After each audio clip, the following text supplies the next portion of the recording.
Passons maintenant un peu plus sérieux, on va dire, à la chronique réglementaire.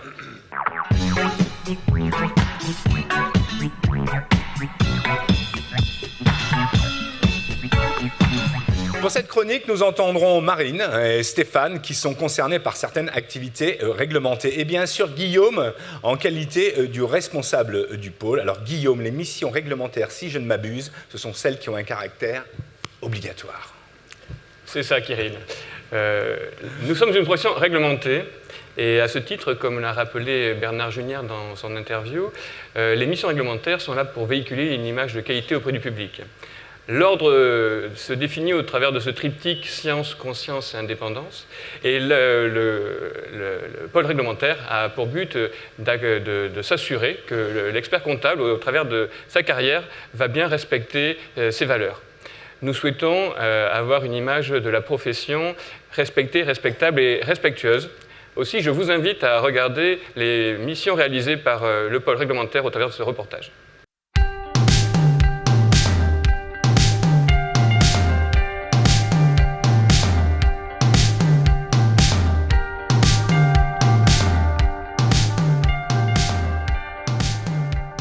La commission du tableau statue sur les mouvements du tableau ainsi que sur la conformité des statuts de société ou sur la qualité des dirigeants.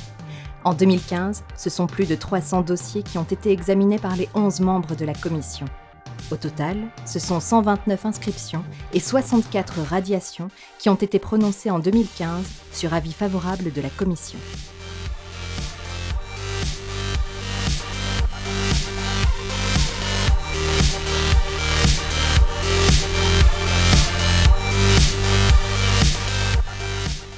Le rôle du comité régional du stage est d'apprécier la régularité et la qualité du stage.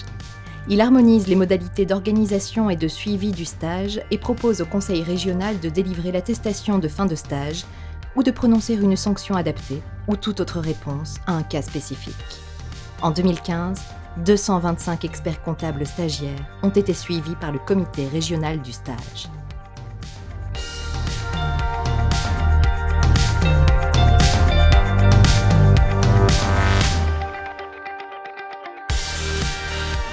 Contester dans le sens où déjà je ne comprends pas qu'on facture des honoraires en plus. J'ai accepté de le faire quand bien même les honoraires de 2015, nous sommes 2 juin. Chacun prendra des engagements. Vous le signerez.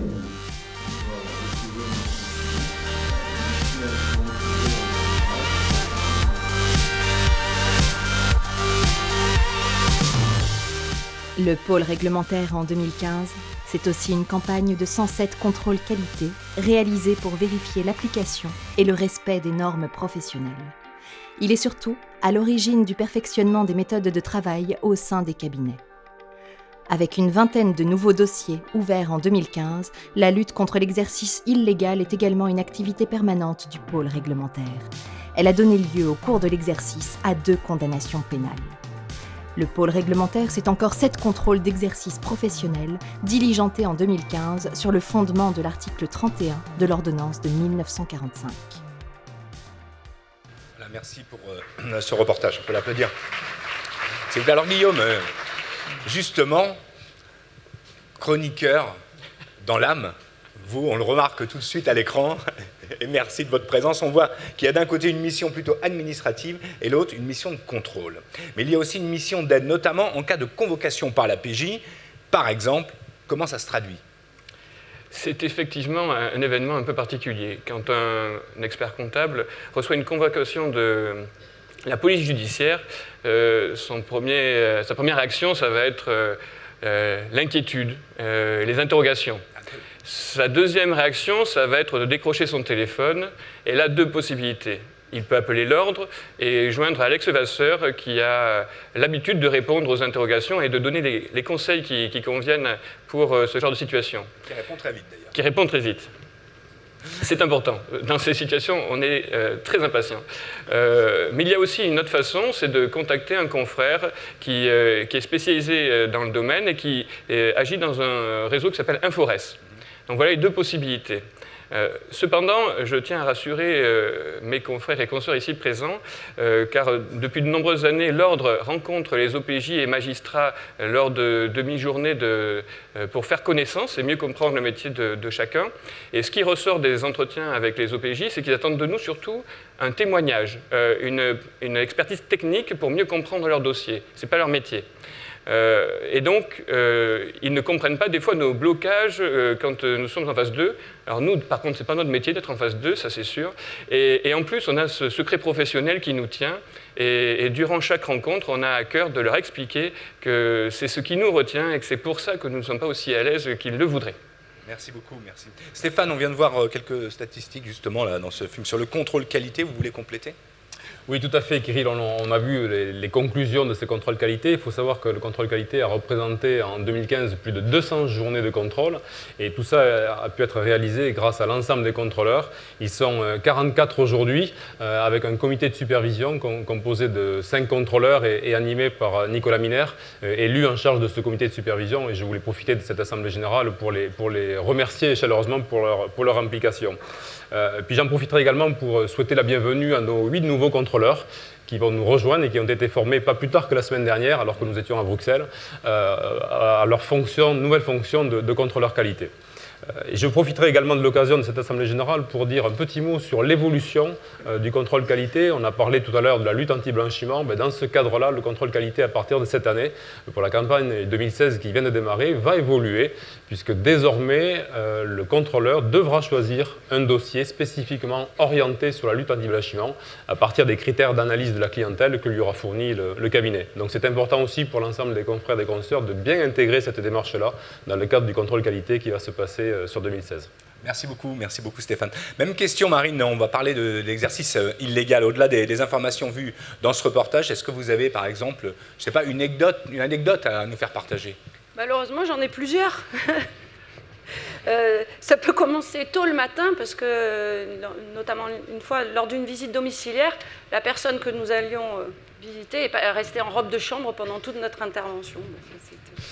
Récemment, je suis allée à Dax, à la gendarmerie, pour faire un petit cours de comptabilité et expliquer quel était l'objet de notre profession à un adjudant, puisqu'il allait ensuite auditionner une personne qui s'est révélée être en récidive d'exercice illégal. D'accord.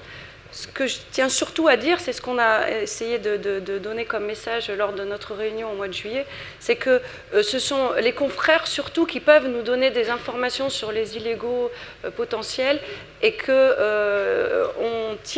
il faut qu'ils nous soutiennent dans notre travail, dans nos recherches. C'est difficile parce qu'il faut beaucoup de pièces justificatives, il faut quand même beaucoup de documents. Mais il faut vraiment qu'ils nous abreuvent d'informations pour que quelques personnes puissent être au bout de la chaîne condamnées. Parce que ça, c'est pour, en final, le bien des clients.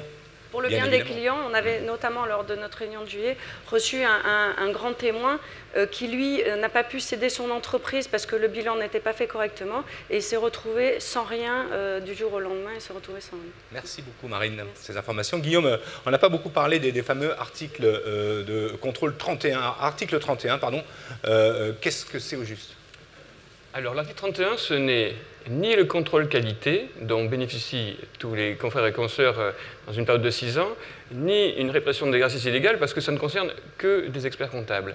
En fait, il s'agit, lorsque l'ordre reçoit un faisceau suffisamment important d'indications lui laissant soupçonner qu'éventuellement on aurait un problème de respect de la déontologie et des règles professionnelles, de se rendre chez cet expert comptable pour voir comment il exerce et si oui ou non il y a une raison de s'inquiéter de cela. L'élu, et ça ne peut être qu'un élu qui réalise cette mission, nous rend compte. Il faut savoir que c'est un peu moins d'une dizaine de missions par an, mais je crois que je vais avoir, au terme de ma carrière de vice-président, le record absolu du nombre d'articles 31, et bon, je ne sais pas s'il sera battu. Qu'est-ce qui se passe après le contrôle ? Alors en fait, après le contrôle, deux choses. L'une, soit on s'aperçoit que finalement l'expert comptable a juste compris qu'il fallait qu'il rentre dans le rang, et là, ça s'arrête là. Ça peut être aussi finalement un faisceau d'indices qui n'était pas qui s'est pas avéré lors du contrôle. Et dans ce cas-là, l'ordre s'arrête à ce niveau-là, mais ça peut aller plus loin. Là, ça commence à dire, c'est-à-dire Eh bien, quand on va plus loin, c'est-à-dire qu'on va vers la chambre de discipline, et là, les sanctions peuvent être beaucoup plus lourdes. Alors, comment ça fonctionne tout ça? Alors, la chambre de discipline, il faut savoir déjà que ce n'est plus la profession qui maîtrise le fonctionnement, puisque c'est présidé par un magistrat de la cour d'appel. La profession est représentée, la profession fait un rapport, mais c'est le magistrat qui va décider. Et la sanction la plus lourde, ça peut être la radiation. Donc, c'est pas anecdotique. C'est pas rien. Non. Non. D'accord. Quand un client a un litige avec un expert comptable, est-ce qu'il peut saisir cette chambre de discipline? Alors oui, il le peut, mais je ne lui recommanderais pas. D'abord parce qu'il y a un délai de traitement très long. C'est minimum 6 mois, mais on a vu des dossiers prendre plus d'1 année pour être traités. Souvent, quand un client a un problème, il veut que ce soit résolu rapidement. Et même le confrère, l'expert comptable, a envie que ça soit résolu rapidement. Donc en fait, il y a la conciliation, qui est la solution qui est la plus à même à répondre à ce type de problème. La conciliation réunit donc les deux parties avec un élu qui va rappeler les règles de la profession et essayer d'aboutir à un accord. Je dois noter que Marie-Pierre Bouillet, qui œuvre dans cette commission, est très efficace et beaucoup en fait, des dossiers qui arrivent jusqu'à elle s'arrêtent là. Elle trouve des solutions et un élu n'a pas besoin de se réunir avec un confrère qui va perdre du temps et un client qui va perdre du temps. La solution est trouvée avant. Merci beaucoup, Guillaume. Avec plaisir. Pour votre bonne humeur aussi. Alors donc, Alexandre, pour conclure sur l'activité de ce pôle, en final. J'aimerais conclure sur la conciliation que vient d'évoquer Guillaume, et il a raison d'insister sur la conciliation, car en effet, un grand nombre de situations mal engagées se résolvent grâce à cette conciliation qui est prévue par nos textes, par notre réglementation. Et puis je voudrais terminer par un mot d'esprit, une citation, puisque le pôle réglementaire, c'est le pôle régalien de notre ordre, c'est notre cœur de métier, et je voudrais citer Charles Péguy, qui a dit « L'ordre et l'ordre seul fait en définitive la liberté. Le désordre fait la servitude. » Voilà. On a bien noté. Merci beaucoup, merci.